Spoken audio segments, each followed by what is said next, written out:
This week, I spend almost 8 hours on board a regional jet, 2,300 miles non-stop on board a small jet as I take the world's longest regional jet flight.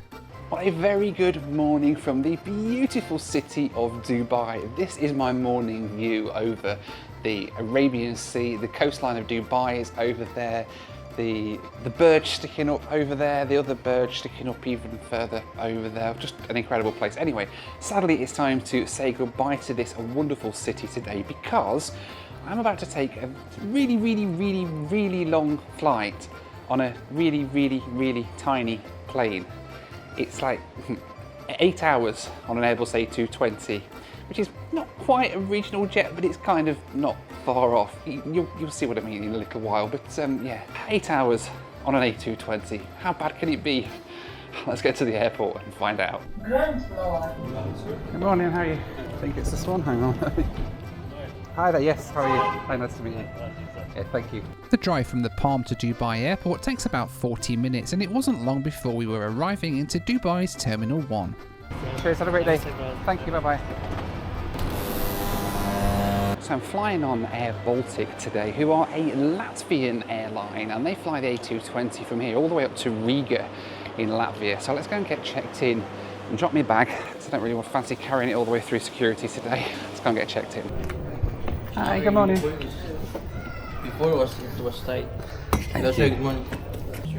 Thank you. Gate, there's no gate yet. 8:30 boarding will start. You have Marhaba lounge inside. Okay, perfect, Mahaba. Go straight. Thank you. Thank you very much. Bye-bye. Next stop was immigration and then security, which were both pretty quiet today at this time of the morning.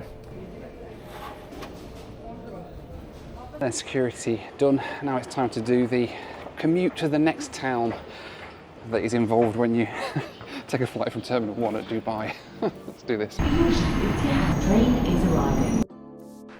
I do have to say though that Terminal 1 at Dubai is not one of my favourite places to be.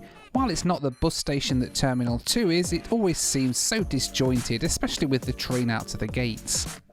Crikey, it's so quiet at Dubai this morning. It's only 7 AM and I think ours is like one of the first flights out in a couple of hours. So yeah, barely any people here, which is a nice change. It's usually ram-packed in this terminal. Hi, good morning, how are you? Thank you. Thank you. Welcome to the Mahaba Lounge here in Dubai Terminal 1. I don't think I've been in this lounge before actually. Usually it's one of the other lounges, but this isn't a bad one actually. It's quite small, again very quiet. There's not many people in here, but they're doing nice breakfast and got myself a nice sausage. It's not a bad sausage, it's a bit pink in the middle. Speaking of sausages, I've just done a cameo for a guy who is equally a fan of the sausage. He's a sausage connoisseur, much like myself, and his family requested a cameo for his birthday. I do cameos, which is like a shout out to you, so effectively I do a little personalised video message for you, and yeah, wish you happy birthday, happy Father's Day, happy Mother's Day, whatever. I'm not fussy really, but you'll get a video message from me, so check it out. I'll pop a link on the screen to my cameo and you can go on there and get one through there if you want. There's a perfect gift for somebody, especially somebody who loves sausage. Right, the time to come down to the gate and get on board the flight. This is my ride today over to Riga. 8 hours today on this tiny regional jet, almost.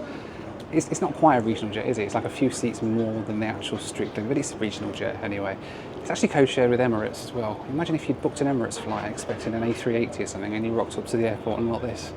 But anyway, yes, how bad could it be? We'll see when we get on board. 8 hours, the long way around as well, up to Riga, Latvia. So, well, let's go and get on board. Hi there. How are you? Thank you. Perfect, thank you. Thank you. Oh, do you? Oh, fantastic. Thank you. Thank you, I appreciate that. Thank you. When I saw you in the beginning, when I saw you approaching, I didn't recognize you. Yeah. I was like, no, maybe. Then when I saw the passport. Yeah, gotta be, yeah. Have a nice day. Thank you very much, yes, nice to meet you. Hi there, good morning, how are you? Thank you, good morning. It's right here. Thank you, yes. Hi there, welcome on board airBaltic's Airbus A220. This is actually my second time I've been on one of these. The first time I was on the first ever Airbus A220 flight. in commercial service when I took their inaugural route from Latvia to Amsterdam. A very old video on the channel, very cringy when you look back at it, but that was my first flight on one of these. Still using them now, they've got loads in their fleet now. Unfortunately, it's in a standard European business configuration, so it's just standard economy seats with the middle seat blocked off, hopefully. Otherwise it's going to be a very long 8 hours. Not a massive amount of legroom. I'm here in the front, this is row 1. Thought I'd have more chance of getting a little bit more legroom here, but it's not too bad really. These beautiful big A220 windows, of course, right just here as well. But yeah, let's see what it's going to be like for the next 8 hours as we take a flight all the way up to Riga. I got settled in with a glass of orange juice, and it wasn't long before the doors were closing and we were pushing back to get on our way to Riga.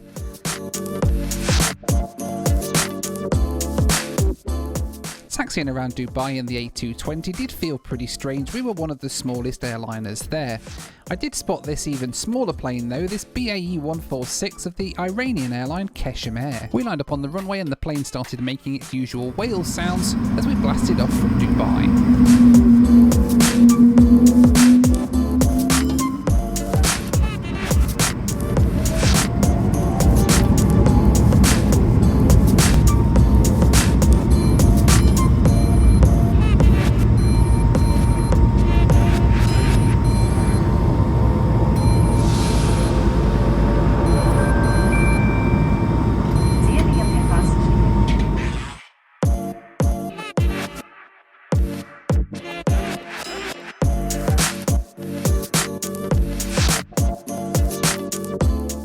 Our route today then took us along the Persian Gulf before flying over Iraq and Turkey.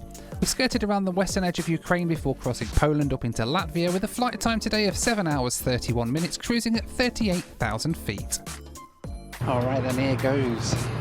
7.5, 8 hours odd on an Airbus A220. Let's do this.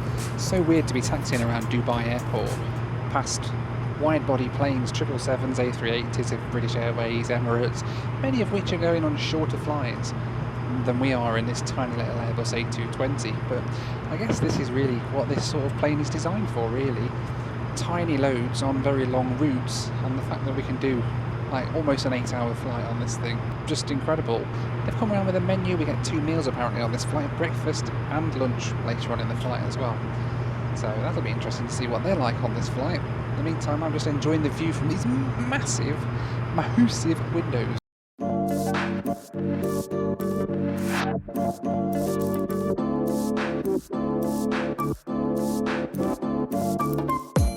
As we headed across the Middle East, it was soon time for the first meal of the day. Right, breakfast service has turned up. It's a tomato omelette with meat by the looks of it and other little bits and bobs. It's quite nice.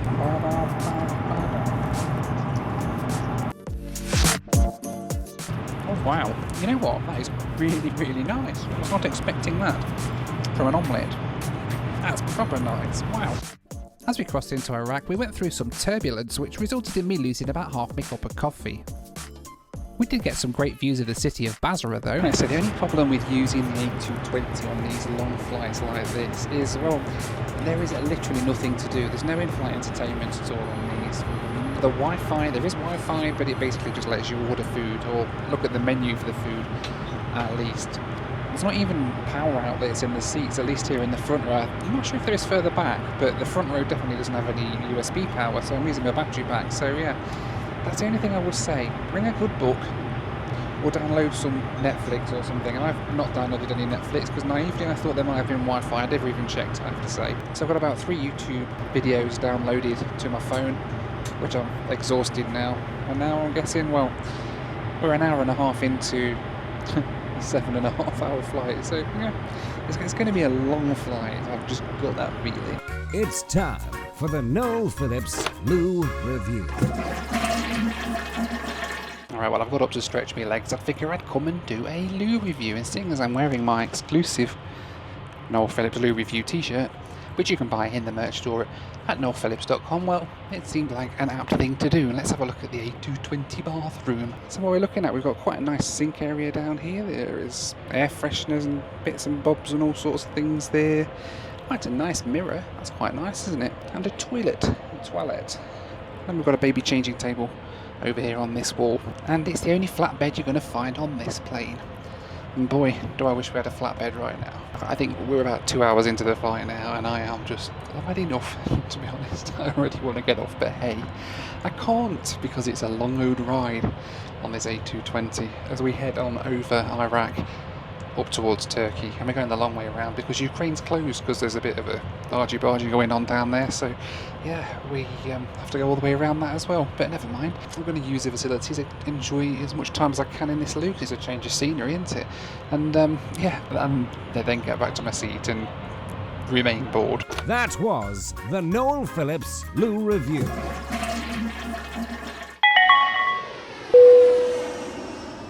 Now, whenever I'm travelling, you all know me by now, my favourite thing to do when I'm away is surfing. But not in this stuff, this is all wet and cold and horrible. No, surfing the interwebs. And whenever I'm surfing the interwebs while I'm travelling, it's great to have Surfshark by my side to protect my internet connection wherever I am in the world. Surfshark's a VPN that secures and encrypts your internet access wherever you are in the world. If you're on public Wi-Fi, it protects you from people or companies snooping on your internet access. Some governments even block access to certain websites, but with Surfshark you can connect through a different country so you're still able to access the websites that you know and love. It also has a great benefit of letting you change the location that you appear to anywhere else in the world, meaning watching your favourite streaming shows on the go is even easier. I can sit here on a beautiful beach and catch up on The Office on Peacock for the 15th time, because that's apparently what happens when you watch The Office. Right now, Surfshark are giving you 4 months free when you use my promo code NoelPhillips at surfshark.deals/NoelPhillips. That's surfshark.deals/NoelPhillips. Bootlicker! Our prices have never been lower! Anyway, back to the video. As we carried on, the boredom was setting in even more. I got to look at these mountains out the window and then some clouds, and then eventually we saw some sea as well, which was pretty cool. At one point I even saw this plane out of the window, which was a turn up for the books. This certainly made my hour at least. Alright, we are now about 4 hours into the flight, a little over halfway through this flight now. It's actually been quite nice. I've managed to be quite productive. I've just got 2 YouTube videos edited because there's literally nothing else to do. So I just literally sat and edited 2 videos, which is quite nice. That's some work I don't have to do when I get to my hotel later. We're over Bulgaria now. We're sort of having to go the long way around because of the whole Ukraine thing. So we're kind of skirting over sort of Bulgaria at the minute, I think, and then heading round towards Latvia. I am getting a little bit bored now though. I've still got half the flight to go and literally nothing to do. Oh, so the boredom has been temporarily eased by the arrival of dinner. It's feeding time at the zoo. So it's chicken, and we didn't get a choice. They just give us chicken. It looks quite nice, so let's see what it is. I'm not entirely sure what sauce is on it. It's like a gravy almost, margarine gravy. We entered Europe and flew over Romania, dodging the western border of Ukraine. At the moment, Ukrainian airspace is still closed and all flights have to take what can be a pretty lengthy diversion over Slovakia and Poland. Right, well, I have to say, finally, we have started our descent down into Riga. We will be on the ground in about 25 minutes, and boy, am I looking forward to getting off this plane and stretching my legs.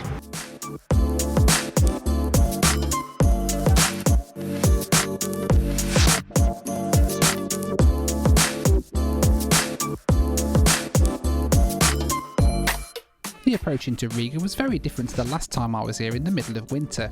Instead of snowstorms, there were now scattered thunderstorms in the area. Before too long though, the city of Riga came into view and we made our approach and landing for an on-time arrival into Riga Airport.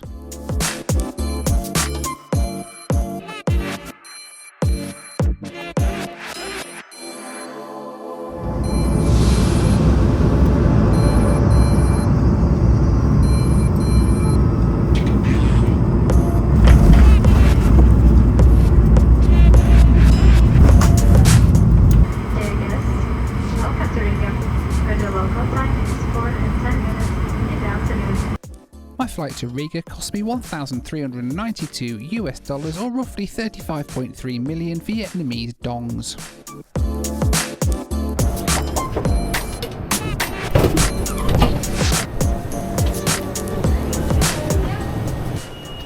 Thank Thank you. You too. Thank you. Bye-bye.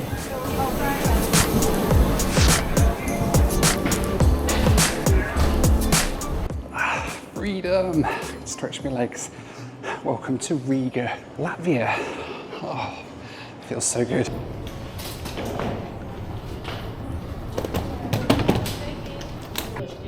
Hello. Oh. Okay. All right, thank you. Which way? This way here? Thank you. And so it was time to find a taxi to my hotel, and it's fair to say this was not a great first impression of Riga. Yes, 20 euros. 20 euros? Yeah, okay, that's fine. I figured that must be the going rate, so I went with this guy, and well, as soon as I realised it was just a 1 minute 57-second drive to the hotel, I started to regret it. The guy tailgated another driver through the car park machine so he didn't have to pay, and then drove like a lunatic to drop me at my hotel so he could go back and get another fare from the same flight. Many people in the plane. Yeah, there's a few. Yeah, quite a lot, yeah. And you need to get back? Yes. More business, yeah? Now, I'm not exaggerating when I say this guy's driving actually scared me. He drove like an absolute maniac, screeched to a halt outside my hotel, and then went flying back to the airport to get his next victim.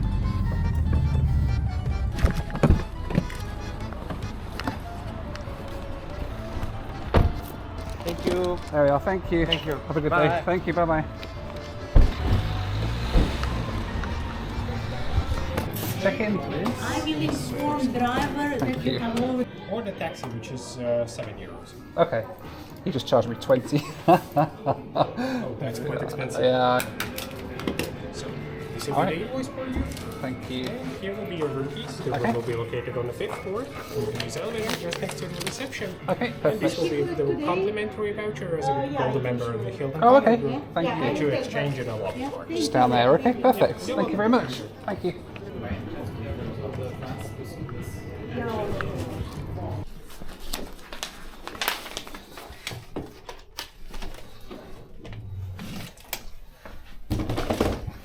All right, Riga, Latvia. Not quite as exotic and as fancy as the Waldorf Astoria down in Dubai, but hey, it's for one night. A little bit pokey, I don't know. But anyway, this is my hotel. I don't know, any bed is a good bed today after that flight. That was a long old run. What have we got in here? A little pokey bathroom. It's a bit like a travel lodge, isn't it? This is the Hampton Inn Riga Airport, which is actually not on Riga Airport. It's about 5 minutes away, or about 2 minutes at the speed that that taxi driver was going. Anyway, I'm done. airBaltic finished. Completed. Longest A220 flight in the world for now. Anyway, who knows if they do any more longer ones in the future. Wouldn't surprise me because, yeah, airBaltic uses A220s on some really long routes, and I'm sure at some point they'll be finding another one that's a little bit longer than that one. Anyway, hope you enjoyed the video. Hope you enjoyed airBaltic as well. Let me know what you thought down in the comments. If that's a flight you'd want to do, then let me know down in the comments. Maybe you've already done a flight, a long flight in a regional jet like that. Let me know down below your longest flights that you've done on tiny little planes like that. I'd love to hear some of your stories because I know that there's some really long ones around the world. So yeah. Anyway, thanks again for watching. As always, take care, be kind to one another, and I'll see you on the next one. Bye for now.